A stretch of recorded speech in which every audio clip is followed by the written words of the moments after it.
I'm Karin Housley, and I'm running for the United States Senate.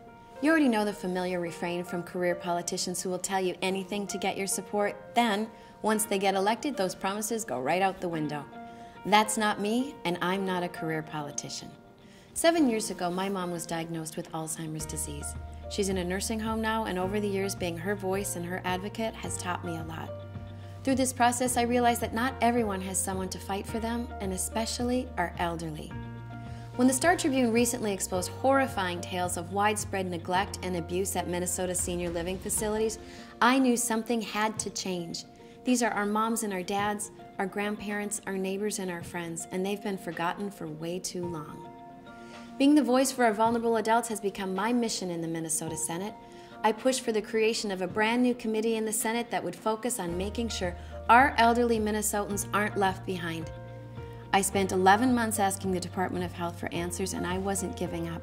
I continued to demand for accountability and transparency. Slowly, things are starting to change, but we're not done yet.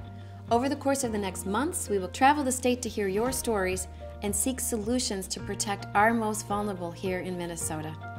You have my word, our elder population will be protected. I will bring that persistence for doing what's right to the United States Senate. I want Minnesota to continue to be a great place to live, work, raise a family, and I want it to be a safe place for us to grow old. I believe our government should work for us, and if something isn't right, we ought to fix it. I'm doing it in the state legislature, and you can count on me to do it in Washington. That's my promise. I'm Karin Housley. I will be a new voice for Minnesota and a new voice for you in the United States Senate.